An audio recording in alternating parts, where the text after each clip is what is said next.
Harvard's in the spotlight, with the Trump administration working to cut the university's federal funding and revoke its ability to admit foreign students. That's as the administration is accusing Harvard of training a Chinese Communist Party paramilitary group that's sanctioned by the U.S. And they've even facilitated a training for a paramilitary group affiliated with the CCP. The group, called the Xinjiang Production and Construction Corps, is linked to the persecution of a religious minority group in China. They've also allowed participation with Communist China, who considers the United States one of their greatest enemies. NTD reached out to Harvard on this but didn't hear back. For almost 30 years, Harvard's Kennedy School has been training top CCP officials. Last year, the CCP's ambassador was invited to speak at Harvard, and there was a student protest. You come to paint the illusion of a prosperous China, but your hands are painted with blood. That's when a male Chinese student dragged and pushed a female Taiwanese student protester out the hall as she called out the CCP's human rights abuses. She did not press charges, but Harvard police logged the incident as an assault.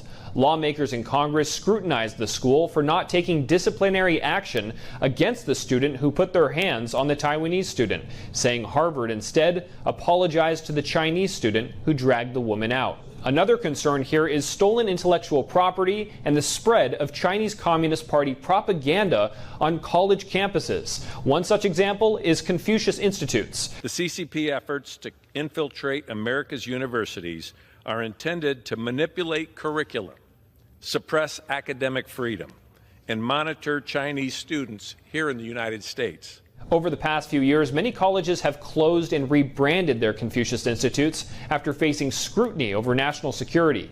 But it extends further. A 2023 report by the New York-based Falun Dafa Information Center found that at least 10 top American universities use material for a Chinese language course that defames a persecuted spiritual group in China. This group is known as Falun Gong or Falun Dafa. It's a popular meditation practice based on truthfulness, compassion, and tolerance, but it's severely persecuted by the Chinese Communist Party.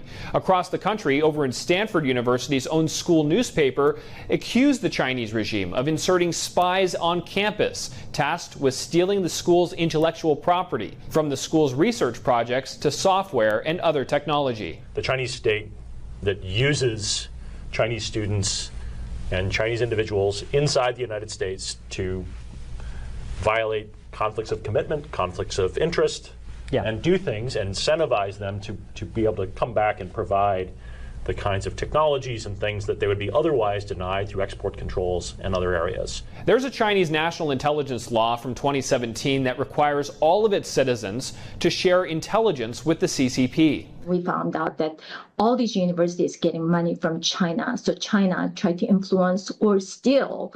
The university told NTD that they are working with federal law enforcement on this, and they also said it's important to distinguish the threats posed by the Chinese Communist Party and the Chinese people, faculty, and students who are really there to learn and contribute to their communities.